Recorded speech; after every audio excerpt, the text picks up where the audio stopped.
다시 한번 마음을 다짐하겠습니다. 주여 말씀하옵소서. 말씀대로 지켜 행하는 우리 모두가 되기를 축복합니다. 우리가 살아가는 세상은 비포장 도로와 같습니다. 바닥이 울퉁불퉁하고 먼지가 날리고 자갈이 굴러다니고 엉망진창이죠. 차를 타고 비포장 도로를 달려보셨습니까? 요새는 그럴 일이 거의 없죠. 거의 없습니다. 공사하다가 조금 어떻게 비포장 있으면 막 참 힘들고, 그런데 예전에 제가 어릴 때는 다 비포장 도로였습니다. 다 비포장 도로였으니까 그 비포장 도로가 지금 상상하는 거하고는 전혀 다릅니다. 파여져 가지고 차가 달리기는 달리는데 지금 생각하니까 시속 한 10km 정도는 속도가 나왔는지 모르겠습니다. 다다닥 서 있으면 아마 버스 안에 있으면 머리가 막 천장에 떨었다 이렇게 막 하면서 하여간 달렸습니다. 그래 비포장 도로를 타고 달리다 보면은 예상하지 못한 힘들고 불편한 일들이 많이 일어납니다. 차는 더러워지고 길은 빨리 달릴 수 없고, 그래도 그 차라도 오래 기다렸다가 타고 가야 되는 그런 시절이 있었습니다. 이것이 우리가 살아가는 세상입니다. 세상이 왜 이렇게 비포장 도로와 같이 되었습니까? 그 이유는 세상이 죄로 인하여 타락하였기 때문에 그렇습니다. 하나님께서 처음 만들 때는 그렇게 만들지 않았습니다. 그런데 죄로 인해서 타락하고 파이고 막 무너지고 막 이렇게 흘러나가고 해가지고 지금 비포장 도로같이 그렇게 되었습니다. 그렇다고 우리는 세상을 포기할 수도 없습니다. 비포장 도로 타고 갈 때 버스 타면 막 힘든데 그렇다고 그 차 안 탈 수가 없어요. 또 타야 됩니다. 타고 그렇게 그 차라도 빨리 와야 타고 또 그렇게 갔습니다. 우리가 아무리 세상이 힘들고 어려워도 세상을 포기할 수가 없습니다. 우리는 그렇게나 말기나 세상에서 살아가야 됩니다. 아무리 세상이 힘들고 살아가야 됩니다. 그것도 아주 우아하게 믿음을 지키면서 그렇게 세상을 살아가야 됩니다. 세상이 엉망진창이라고 우리도 엉망진창으로 그렇게 살아갈 수는 없습니다. 엉망진창인 세상에서 우아하게 믿음을 지키면서 그렇게 살아가는 것이 지금 우리 앞에 놓여 있는 상황입니다. 어떻게 성도가 악한 세상에서 의롭게 살아갈 수 있습니까? 성경은 이렇게 말합니다. 의인은 오직 그의 믿음으로 말미암아 살리라. 하나님을 믿는 믿음으로 하나님과 함께 가면 됩니다. 믿습니까? 세상이 악할지라도 하나님과 함께 하면 승리할 줄 믿습니다. 하나님께서 홍해를 가르시고 하나님께서 광야의 길을 내셨습니다. 오늘 읽은 말씀은 극심한 고난 가운데서 하나님과 동행한 한 사람의 간증을 말씀하고 있습니다. 열왕기하 19장 1절에서 19절을 읽었습니다. 히스기야 왕은 절체절명의 위기를 맞이했습니다. 이 위기를 어떻게 극복하였습니까? 히스기야는 하나님의 은혜로 세상의 위기를 극복하였습니다. 이어서 오늘 말씀 전체 내용을 한마디로 정리하면 히스기야는 하나님의 은혜로 세상의 위기를 극복하였습니다. 히스기야의 하나님은 오늘도 우리 가운데 살아 역사하십니다. 아멘. 열왕기하 19장 1절에서 19절을 두 부분으로 나누어서 함께 살펴보고자 합니다. 첫 번째, 히스기야가 직면한 고난 1절에서 7절입니다. 두 번째, 히스기야의 기도 8절에서 19절 말씀입니다. 먼저 히스기야가 직면한 고난입니다. 절망적인 고난에 직면한 히스기야가 제일 먼저 한 일은 무엇이었습니까?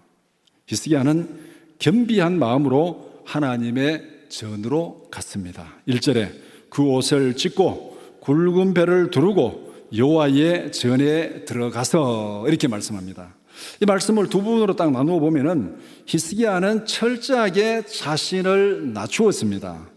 왕이 옷을 찢고 굵은 배를 입었다는 것은 무엇을 의미합니까? 왕의 상징은 뭡니까? 화려한 옷을 입는 거예요. 왕의 상징은 화려한 옷을 입는 겁니다. 그런데 그 왕이 옷을 찢고 굵은 배를 입었다는 것은 왕의 모든 걸 다 포기한다는 겁니다. 왕의 자리를 다 버렸다는 겁니다. 왕의 자리를 자기가 지킬 수 없다는 상황입니다. 철저하게 자기를 포기하는 모습, 왕이 옷을 찢고 굵은 배를 입었습니다. 요사이 옷을 찢고 굵은 배를 입은 게 어떤 거겠습니까? 가만히 생각해보니까 청바지가 딱 맞네. 옷 찢고 청바지 우리 또 굵잖아요. 찢어진 청바지 입고 다니시는 분들, 자기 포기입니까? 자기 과시입니까? 여러분이 알아서 생각하시기 바랍니다. 어쨌건 히스기야는 옷을 찢고 굵은 배를 입고 자기를 포기하고 낮추어서 그렇게 나왔습니다. 두 번째는 히스기야는 극도의 슬픔 가운데서 하나님을 찾았습니다. 세상을 의지하지 않았습니다. 군대를 의지하지 않았습니다. 철저하게 하나님을 의지하고 하나님께 자신을 던졌습니다. 옷을 찢고 굵은 배를 입고 성전에 들어갔다는 거, 자기를 하나님 앞에 던진 거예요. 하나님 앞에 던진 거. 철저하게 하나님 앞에 던진 거. 지금 전쟁이 나서 지금 이 예루살렘이 망하느냐, 망하지 않냐, 그 위기 상황에서 급하면은 자기가 성문으로 나가서 성벽으로 나가서 군인들을 막 이게 점검하고 막 힘내라. 이렇게 맞는 거 아닙니까? 이게 지금. 그런데 성전으로 들어갔습니다. 철저하게 하나님을 의지하고 하나님께 자신을 던지는 모습입니다. 히스기야의 모습은 고난의 때에 성도가 취해야 할 자세입니다. 왜냐하면 하나님은 겸손히 자기를 찾는 자에게 은혜를 베푸신다고 성경에 여러 군데서 말씀하셨습니다. 오늘날 우리는 여러 가지 면에서 고난을 경험하고 있습니다. 간절한 마음으로 히스기야의 모습을 닮아가는 우리 모두가 되기를 축복합니다. 어렵고 힘들수록 하나님의 전으로 나와야 됩니다. 어렵고 힘들수록 하나님 앞에 나와서 부르짖어야 됩니다. 이게 무슨 방역 수칙을 무시하라는 말이 아닙니다. 방역 수칙을 지키면서 성전에 나와서 기도할 수 있는 방법은 얼마든지 있습니다. 얼마든지 있습니다. 사탄의 거짓된 속삭임에 넘어가지 마시기 바랍니다. 사탄은 귀에만 있으면 우리에게 속삭입니다. 야, 지금 교회 나갈 때냐? 교회 가면은 다 전염돼. 매스컴에 봐라. 다 교회에서 다 전염되지 않느냐? 이렇게 사탄은 우리에게 속삭이고 있습니다. 그 속삭임에 넘어가지 마시기 바랍니다. 사탄은 책임지지 않습니다. 사탄은 문제가 잘못됐을 때 우리를 책임지지 않습니다. 우리가 하나님 앞에 나가는 거 방해합니다. 못 나가게 합니다. 이런저런 거 다 끌어가지고 방해하지만은, 그러나 우리가 하나님으로부터 멀어져서, 하나님으로부터 떨어져서 고난의 때에, 심판의 때에 사탄은 책임지지 않습니다. 책임지지 않는 사람의 말은 들을 필요 없습니다.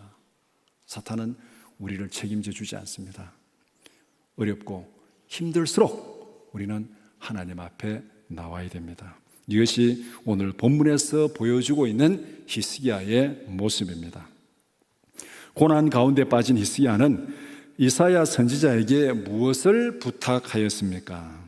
히스기야는 선지자에게 기도를 부탁하였습니다. 자신이 하나님의 전에 나와서 하나님을 찾았습니다. 뿐만 아니라 선지자에게 기도를 부탁합니다. 왕궁의 책임자들을 선지자에게 보냈습니다. 그리고 히스기야는 자신의 심정을 선지자에게 털어놓습니다. 내가 지금 왕인데, 내 왕이 어떤 심정이고 어떤 형편이고 내가 지금 어떤 마음이 어떤 처지에 있는지 그것을 선지자에게 털어놓습니다. 3절에 오늘은 환난과 징벌과 모욕의 날이라 아이를 낳을 때가 되었으나 해산할 힘이 없도다. 이게 무슨 말이겠어요? 우리 아이를 낳아보신 여자분들은 이게 무슨 말인지 딱 읽으면 딱 들어오잖아요. 이게 쉽게 말하면은 슬픔과 고통 가운데서 모두가 비참하게 죽을 수밖에 없다는 겁니다. 아이를 낳을 때가 됐는데 해산할 힘이 없으면 산모도 죽는 거고 그 태아도 죽는 거잖아요. 그러니까 그것도 이 지금 환난과 모욕과 징벌의 날에 이렇게 비참하게 다 죽을 수밖에 없는 그 상황이 지금 우리의 상황입니다. 그렇게 선지자에게 고백합니다. 그리고 자신이 당한 일이 무엇인지를 말합니다. 아수르 왕이 보낸 랍사게가 하나님과 하나님의 백성을 모욕하는 그 말을 당신도 듣지 않았습니까? 이렇게 말합니다. 그리고 선지자가 이렇게 부탁합니다. 4절 마지막 부분에 당신은 이 남아있는 자들을 위하여 기도하소서. 이 남아있는 자들을 위하여 기도하소서. 우리가 지금 다 이게 지금 환난과 징벌과 모욕의 날에 비참하게 다 죽게 됐는데 지금 얼마 남지 않았는데 이 남은 무리를, 이 예루살렘 성에 갇혀있는 이 남은 무리를 위해서 당신은 하나님께 기도하소서 이렇게 부탁을 하고 있습니다. 왕이 선지자에게 기도를 부탁하는 것은 어떤 의미가 있습니까? 하나님의 뜻을 구하겠다는 겁니다. 하나님이 우리를 향해서 어떤 뜻을 가지고 계시는지, 하나님이 무슨 말씀을 하셨는지 그것을 알려달라는 거예요. 지금 히스기야가 하나님 앞에 나와 기도하고 있잖아요. 그런데 왜 선지자에게 또 기도를 부탁합니까? 하나님의 뜻이 무엇인지를 알려달라는 겁니다. 하나님의 뜻에 전적으로 따르겠습니다. 우리가 지금 살 길은 하나님의 인도하심 외에는 다른 방법이 없습니다. 하나님이 뭐라고 말씀하는지 그 말씀, 하나님의 뜻을 알려주십시오. 우리가 거기에 따라가겠습니다.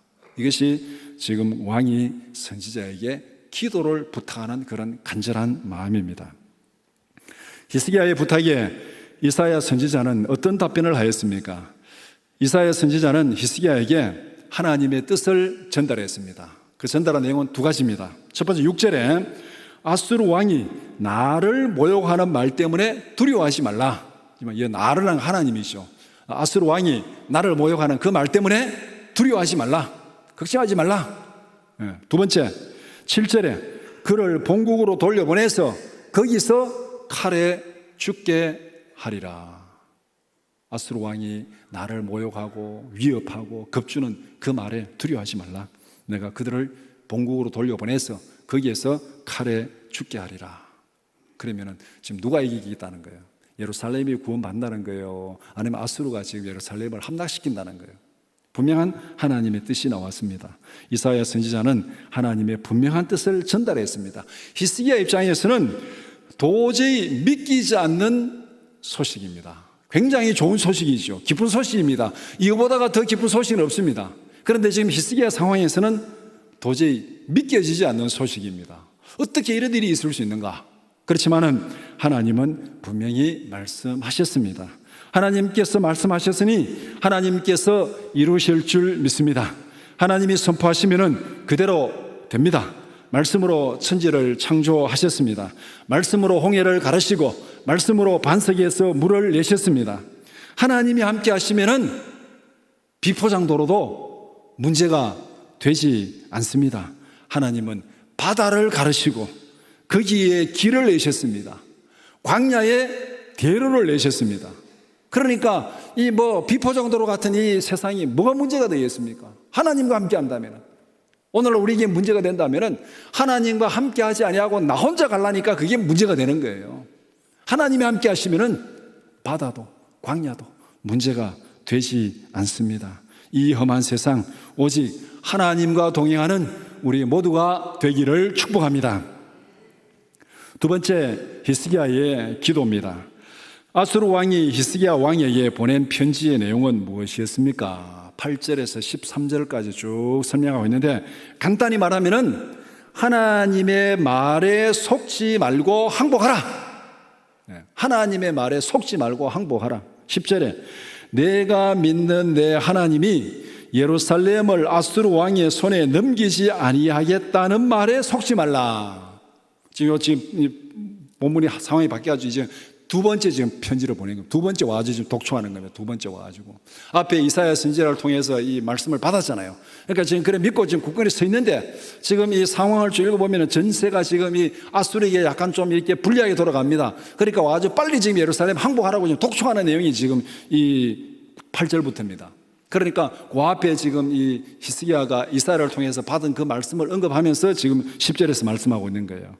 내가 믿는 내 하나님이 예루살렘을 아수르 왕의 손에 넘기지 아니하겠다는 말에 속지 말라. 이 말은 다른 말로 말하면 뭐겠습니까? 하나님을 사기꾼으로 몰아가는 것입니다. 하나님 거짓말하고 있다. 하나님이 지금 너에게 거짓말하고 있다. 그럼 믿지 마라. 하나님 말 믿지 말고 항복해라. 안 그러면 죽는다. 하나님이 거짓말하고 하나님이 사기꾼이라는 겁니다. 에덴 동산에서 하와를 유혹할 때 그 모습하고 똑같습니다. 사탄은 옛날이나 지금이나 거짓으로 유혹합니다. 똑같습니다. 하나님을 사기꾼으로 몰고, 하나님을 믿지 못할 자로 몰고, 하나님을 폭군으로 몰고 그렇게 유혹을 하고 있습니다.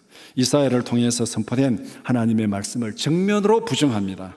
하나님을 모독하는 교만이 철철 넘치고 있습니다. 하나님을 믿지 말아라. 하나님 거짓말한다.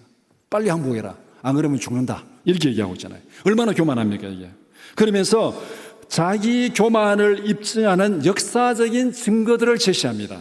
11절, 12절, 13절 그 내용이 뭐냐면은 지금 내가 정복한 나라들을 봐라. 내가 정복한 왕들을 봐라.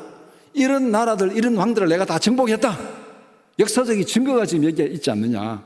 그러니까 네가 믿는 여호와, 예루살렘을 지켜주겠다 약속하신 그 여호와, 그 여호와도 아수르 왕이 내 앞에서는 종이 호랑이에 불과하다. 그것이 지금 이 사네립이 보낸 편지입니다. 간단히 말하면은 하나님과 사네립이 외나무 다리에서 만났습니다. 퇴로가 없습니다. 어느 쪽이든 한쪽은 거짓으로 드러날 수밖에 없습니다.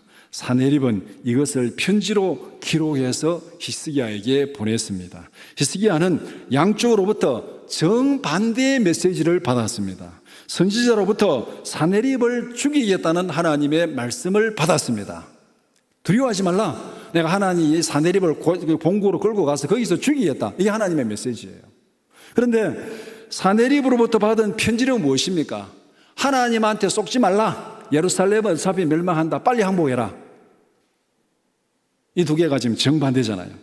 하나님을 모독하는 세상 권력의 마지막이 어떻게 되겠습니까? 이 둘이 충돌하고 있습니다. 물러날 길이 없어요. 둘 중에 하나는 거짓입니다. 둘 중에 하나는 망할 수밖에 없습니다. 히스기야 왕은 아수르 왕의 편지를 받고 어떻게 행동하였습니까? 히스기야는 사네립의 편지를 들고 성전으로 올라갔습니다. 앞에서 한번 읽고 이게 이제 두 번째죠. 두 번째 위에 바르기. 두 번째 상황이 또 똑같이 되게 반복이 되고 있습니다. 14절에 여호와의 성전에 올라가서 히스기야가 그 편지를 여호와 앞에 펴놓고 그리고 하나님께 부르짖어 기도합니다. 16절에 여호와여 귀를 기울여 들으소서. 여호와여 눈을 떠서 보시옵소서. 사네립이 살아계신 하나님을 비방하러 보낸 말들을 들으시옵소서. 히스기야는 기도에서 누구를 지목하고 있습니까? 누구를 지목하고 있습니까? 편지를 전달하고 앞에서 선동하는 사람은 랍사게입니다. 그런데 저 랍사게를 책망하고 랍사게를 어떻게 해달라고 그렇게 말하지 않습니다. 배후에서 랍사게를 조종하는 사네립을 지목하고 있습니다. 히스기야가 기도하면서 사네립을 지목해서 기도하고 있습니다. 우리는 문제의 핵심을 알고 하나님께 기도해야 합니다. 우리가 살아가는 세상은 전쟁터입니다. 전쟁터입니다. 누구와 벌이는 전쟁터입니까? 그 전쟁의 핵심을 바로 알아야 된다는 거예요. 에베소서 6장 12절 우리 한번 같이 보겠습니다. 우리의 씨름은 혈과 육을 상대하는 것이 아니요 통치자들과 권세들과 이 어두움의 세상 주관자들과 하늘에 있는 악의 영들을 상대함이라. 우리의 전쟁의 상대가 통치자들, 권세자들, 이 어두움의 세상 주관자들, 그 배후에 누가 있습니까? 하늘에 있는 거짓 영들이 거기에 있다는 거예요. 그러니까 우리가 싸워야 될 대상이 누구인지를 여기서 분명히 말하고 있습니다. 혈과 육에 속한 전쟁이 아닙니다. 거짓으로 세상을 선동하는 악한 영들과 싸움입니다. 우리 눈앞에 보이는 사람들은 그 악한 영들의 하수인에 불과합니다. 자기들도 몰라요. 이게 자기들도 그게 진짜인지 거짓인지 모르고 그냥 그렇게 날뛰고 있는 거예요. 악의 영들이 뒤에서 조종하니까.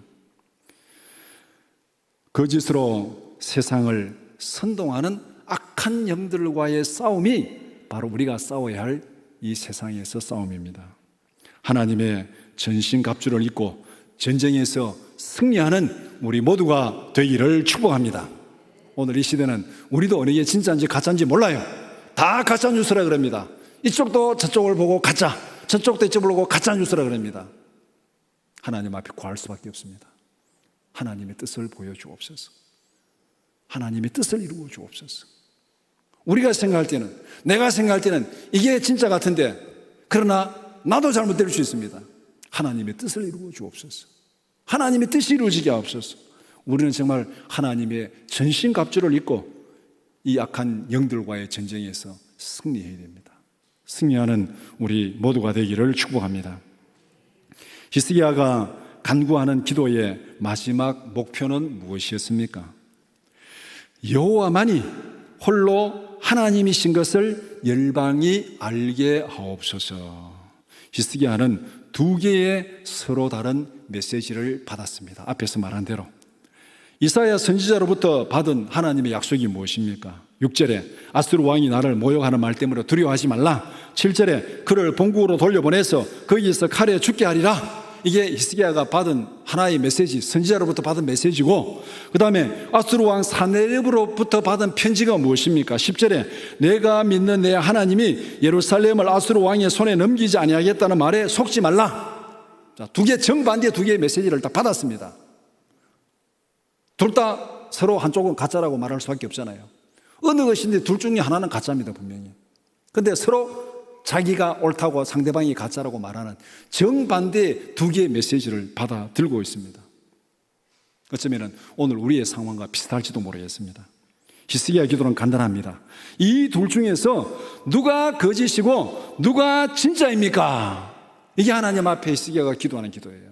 이 둘 중에 누가 거짓이고 누가 진짜입니까? 편지를 펴놓고 지금 기도합니다.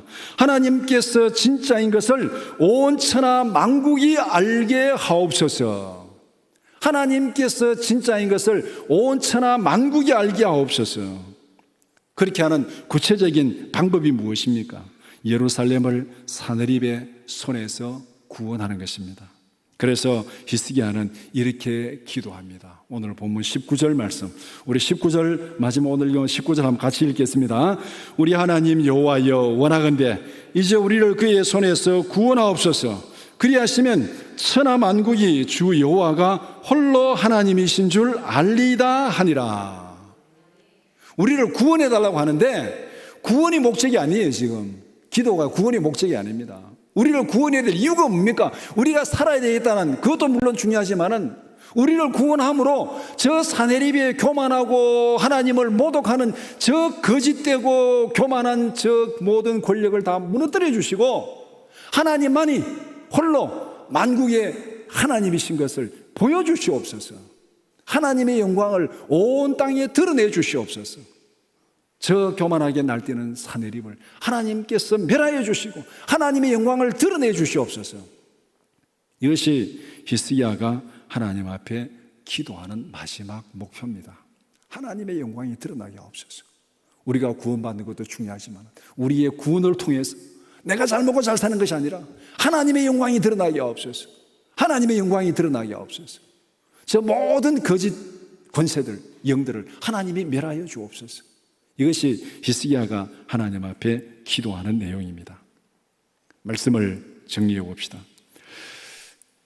하나님은 히스기야의 기도에 어떻게 응답하셨습니까? 20절에 오늘 본문 읽은 그 다음 바로 20절에 이스라엘 하나님 여호와의 말씀이 내가 아수르 왕 사네립 때문에 내게 기도하는 것을 내가 들었노라. 내가 들었노라. 사네립 때문에 기도하는 것, 사네립에 보낸 편지를 펴놓고 하나님 앞에 기도하는 것 내가 들었노라. 기도를 들으신 하나님께서 어떻게 하시겠다고 말씀합니까? 19장 28절 말씀 우리 한번 같이 보겠습니다. 내가 내게 향한 분노와 내 교만한 말이 내 귀에 들렸도다. 그러므로 내가 갈고리를 내 코에 꿰고 재갈을 내 입에 물려 너를 옳은 길로 끌어 돌이키리라. 이건 하나님께서 사네립에게 한 얘기입니다. 너가 말한 그 모든 교만한 말, 모든 모독적인 말 내가 다 들었다. 내가 너를 갈고리로 코에 꿰가지고 재갈을 물려가지고 내가 너를 본국으로 돌려보내서 거기에서 죽게 하겠다. 이 말씀입니다. 하나님께서 히스기야의 기도를 들으시고 그렇게 하겠다고 약속하셨습니다. 19장 31절 말씀 같이 보겠습니다. 남은 자는 예루살렘에서부터 나올 것이요 피하는 자는 시온산에서부터 나오리니 여호와의 열심히 이 일을 이루리라. 누가 이룬다고요? 여호와의 열심히. 하나님이 책임지고 이 일을 이루시겠다는 겁니다. 히스기야의 기도를 들으시고 이 일을 이루시는 분은 하나님이십니다. 하나님의 열심히, 하나님이 책임지고 이 일을 이루시겠다. 히스기야가 성전에서 부르짖은 기도의 마지막 결론은 이것입니다. 19장 35절 말씀 같이 보겠습니다.